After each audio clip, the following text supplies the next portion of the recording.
Welcome back to the Pro Football Pod.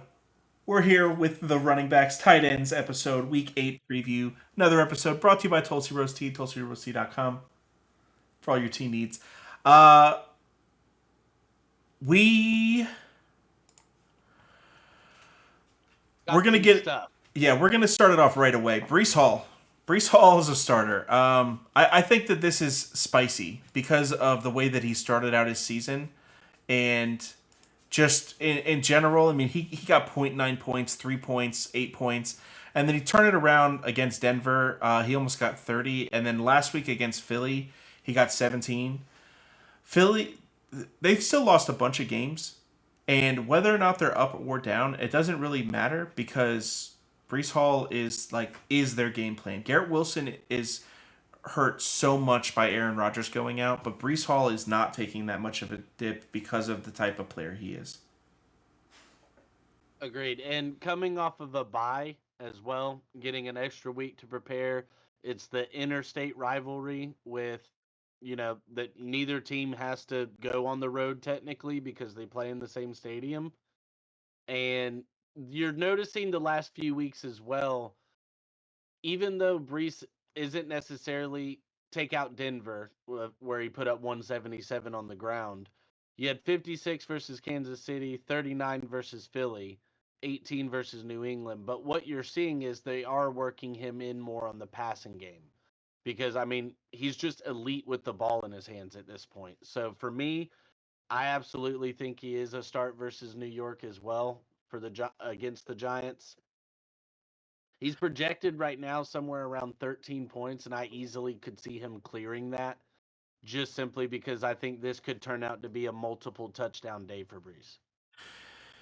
It, Dalvin Cook has been really, really disappointing for fantasy managers, but I think that the disappointing thing for the Jets isn't that Dalvin Cook is there. It's that he was supposed to be there whenever they were going on this big, huge, long run. And now, like, as someone that is supposed to buy into, like, oh, Aaron's going to come back and we're still going to make the playoffs, like, I don't see Dalvin buying into that. He's really not showing up on the field in the way that we think that Dalvin should be able to. So Brees is the young stud that Dalvin's backing up anyways. He's just going to keep getting the ball a lot.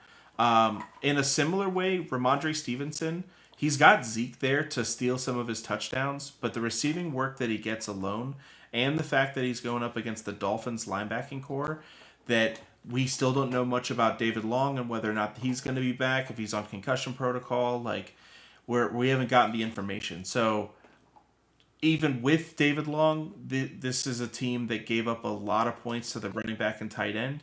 I think that Ramondre is an easy start just for that alone.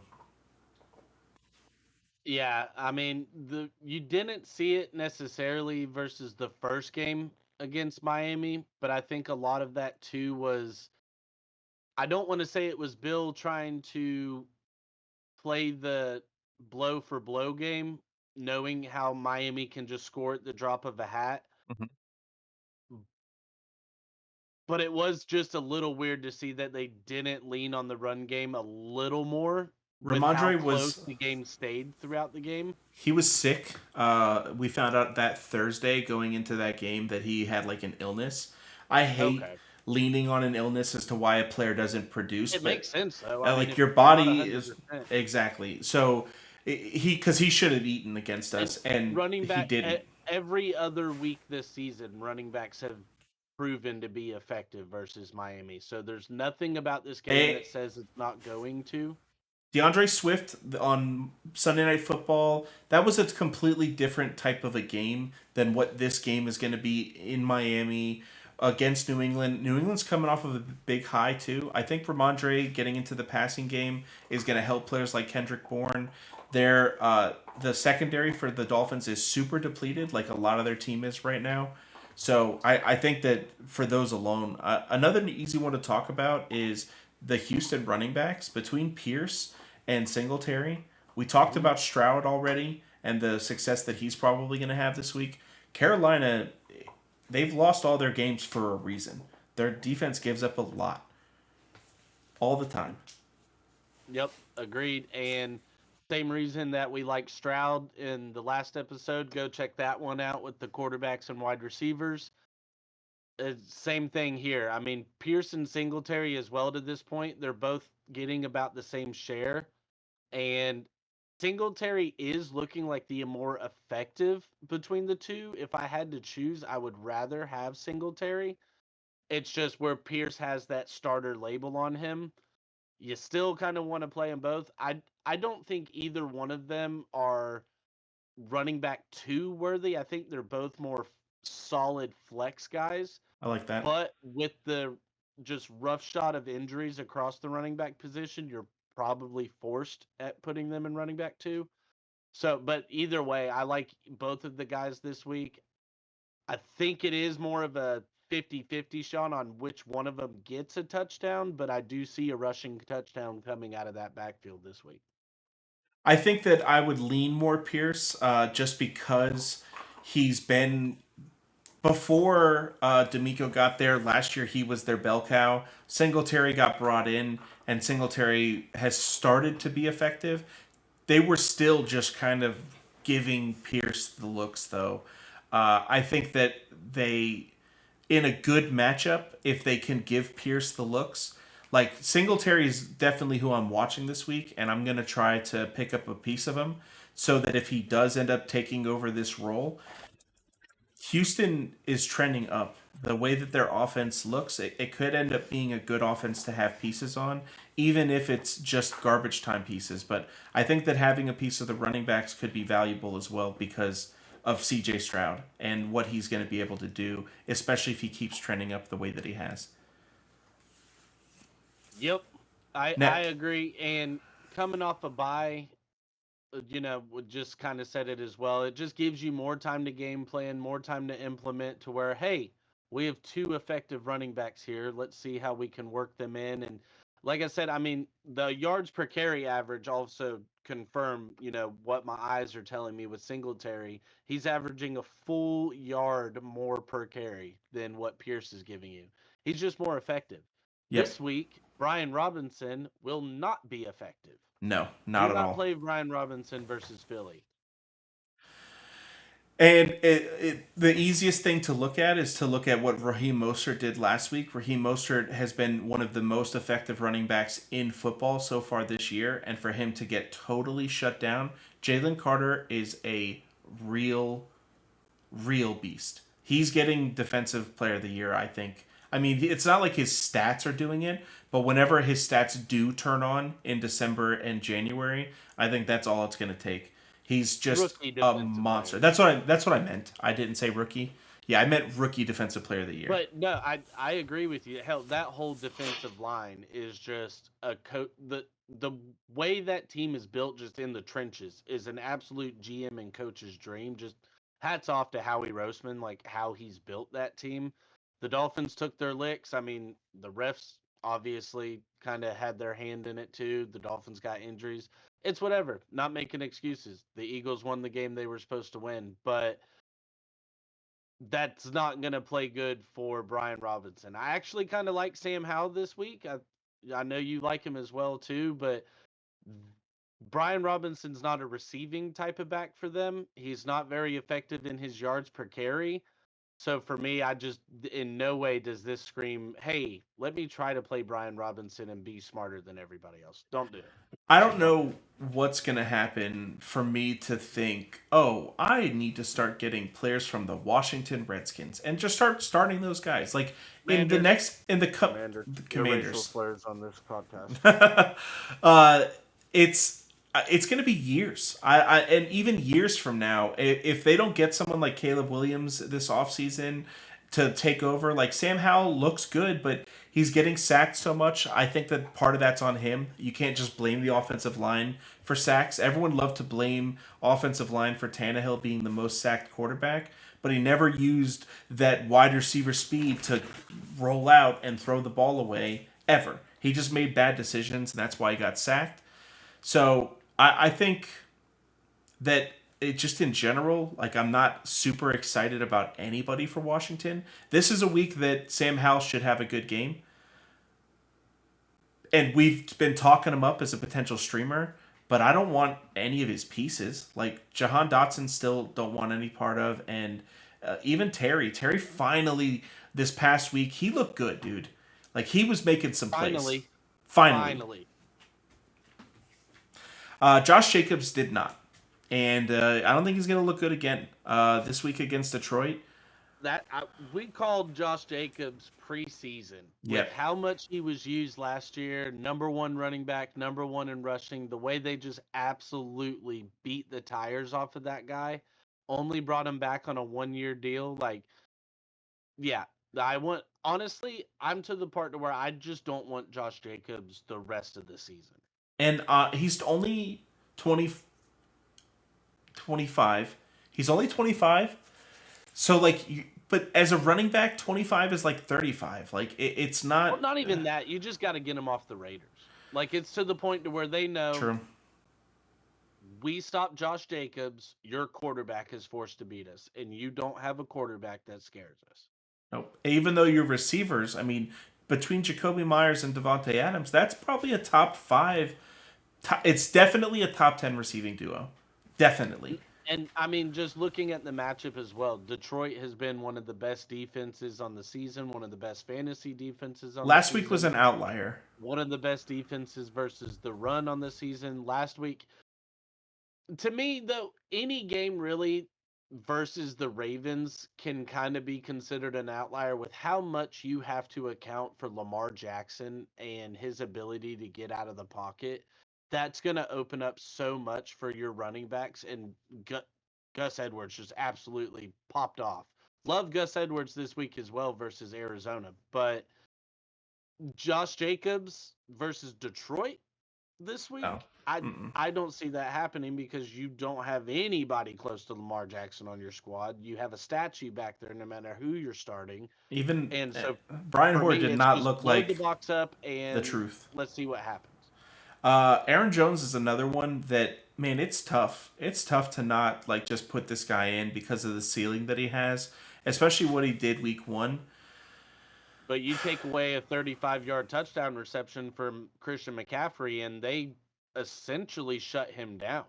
Yes, and Like he didn't give you a McCaffrey type game at all. If you take away that 35-yard touchdown reception there at the end of the game. I mean, that's a 9-10 point swing right there. Minnesota, as much as we were talking about how they were like running through wet paper towels, and they have given up points in different games. So far this season, their sixth fewest fantasy points to the running back position. So they have stuck everything together. Losing Eric Kendricks was huge for their passing attack, but they've been able to shore up their run defense a lot. So I don't like Aaron Jones this week because of the running game. I realize that the passing attack should be better, but Christian Watson being out as well means that they can't stretch the field. So they're just going to be able to put 8 in the box and shut him down no matter what. Yeah, that's what I would do. Whether you have Brian Hoyer or Jimmy Garoppolo back there, I yeah, you can go ahead and beat me with one of Now, those I guys. do like Romeo Dubs. It's not like it's a great matchup based off of like Minnesota secondary is not very good. It's not like they're the worst or the best, but they're just not very good. And I think that he's really the only guy. Him and Jaden Reed are someone we talked about on the waiver wire episode this week Hmm. to potentially pick up. And I think that Stubbs is just going to be a starter. If Watson's not in, I mean, he's the only person to catch the ball, and they love targeting him in the red zone. So just in general, he's going to have too much value to pass up this week. Yep, I agree as well. All right, so tight ends, correct? Tight end starters. The first one is a bit spicy. He only got one target for like on average for the first like 6 weeks of the season. But Taysom Hill is absolutely turning it up since then. They're starting to utilize him a lot more now with Kamara being there. Basically, the two of them are like the most valuable fantasy assets on their team because they get the most targets. Between the two of them, they're getting everything. Yeah, I mean, with how they're using Taysom back there to run the read option with Kamara, and he's getting at this point he's getting, 5 receptions out of the backfield hybrid spot, wherever you're lining him up at. It's almost like the Saints are, hey, this guy's one of our better athletes. We should probably put the ball in his hands. And we see this every single season from Taysom Hill. And you know what's going to happen? He's going to give you a good few weeks to where, holy hell, this guy's a top 7 tight end fantasy starter. And then they're just going to quit using him because at some point they're going to say, yeah, we don't really want to like have to pay you, so That's we're the just gonna whole like issue with him. simmer that down a little bit. But no, I do like him this week. I love the matchup. Going And up against Indy with the this way is that they can just kind of use him as a chess piece there. I think Taysom Hill is an anytime touchdown is a good betting play for you this week. So yeah, all on the Taysom Hill train.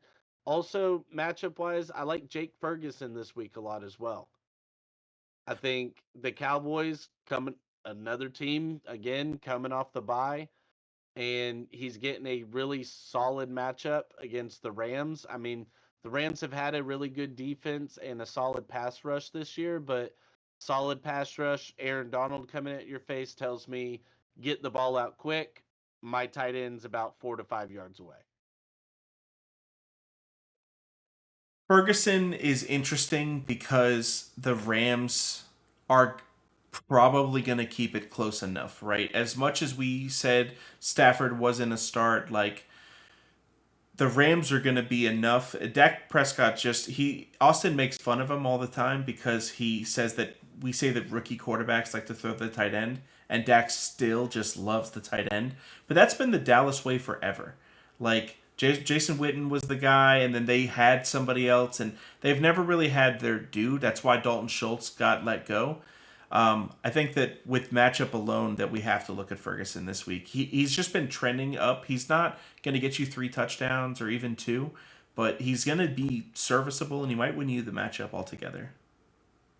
Yeah, I yep, 1000%. And you mentioned him, so go on to the next guy, Dalton Schultz. I really like Dalton Schultz this week versus he plays for Carolina. Houston versus Carolina because everything that we've said about we basically like all the Houston players versus Carolina this week.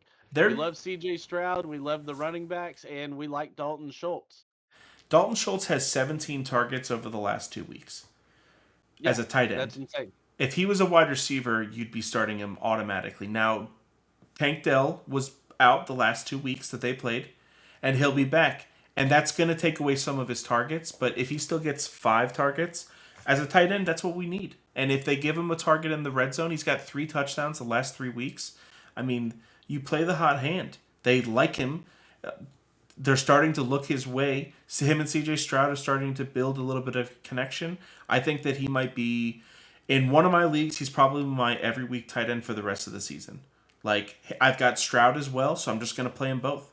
And whether or not he has the value, Stroud will probably have the value on his own. Yep. Now we do have some sitters. It Tight end is rough. It's hard to know who's going to pop and who's not. Now, basically, anybody after the top 10 is pretty much a sitter, but Cole Komet, you just put up a goose egg. I'm not playing you.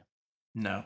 Uh, uh, as good as the rookie for Chicago did to win the game, he was not impressive in any means as a quarterback. He wasn't making down the field throws. They weren't asking him to do very much. They asked Onta Foreman to carry the load for them, and he did. He got 3 touchdowns on the day and was unbelievable in the red zone. So I think that DJ Moore, Cole Komet, these guys are very scary to start because No Badgent's field not going to be stretch. throwing it all the way down 30 yards to into 3 people and putting in the perfect pocket. Like that's not going to happen. That's not what Division 2 quarterbacks do. They run the ball really well, and they do other things really well. On another similar note, Kincaid playing against Tampa Bay. Everyone's going to be saying how excited they are about getting Kincaid, which we totally agree with on this show. With Dawson Knox being out for an undetermined amount of time with a wrist injury, Kincaid's going to get a real opportunity. And he's on a big offense. So we want an offense that's in the red zone all the time. Not Now, this week.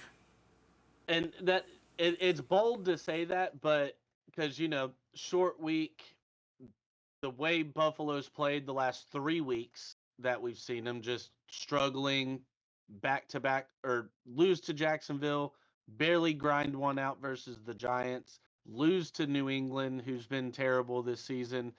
This is a game to where on a national stage, knowing you're about to have 10 days off, you could see Buffalo put up 37 points and Kincaid could absolutely go off. I think But that, I also look at Devin White. I look at Antoine Winfield Jr. on the other side. I look at the guys that are going to be guarding Kincaid. And for me, it's more of I want to. Obviously, he's on a roster, but this is kind of let me wait and see how they use him in this game with no knocks at all, yep. and then go from there. I don't want to be the guy that's, oh, let's just go ahead and throw him in there because he's the only guy and just jump the gun on it, and he gives you 6 points because he has 3 receptions for 30 yards. I think that Gabe Davis is probably going to be the person that eats the most this week besides Diggs because of Diggs being covered up by Antoine Winfield. He's going to be shadowing over his side the whole time. I just don't think that it's this team is already notorious for not targeting the tight end in the red zone. They'll give them targets, but that's about the only time. And I don't want one target for one catch for a touchdown for 3 yards. Like that's not enough for me for the day, especially whenever we have guys like the three we just talked about. Taysom Yep. Hill is available in all of your leagues, guaranteed. Nobody's bought into this guy yet because he has burned so many people where they buy into him and then he stops producing and nobody knows why. So I think that this isn't a week for that, and this is definitely not the time for Kincaid. Nope. I And Njoku, another guy, just he's dependent. Like if PJ Walker is starting, I wouldn't play Njoku if you can absolutely help it. Which you probably have better choices than him. If you don't, that's just more on you. But this is what we're here for. We're here to help you out. So if you do have Njoku, try to pick up somebody like Logan Thomas or even Michael Mayer this week. I'm not looking at Njoku if PJ Walker's playing out there. And honestly, Deshaun kind of scares me just depending on his health as well. So I mean, that to each his own, but yeah, this would be a week I'd say Njoku's probably going to sit for you also. We didn't mention it earlier. Michael Mayer playing against Detroit. Detroit's been giving up a lot to the tight end, and I'm pretty sure the second most to the tight end position. They did play Kansas City, so that's a lot of that. Is that they played against Travis Kelsey, so they played against the best tight end in football. I think that we're already like looking at this guy as because he's a rookie and he's on an offense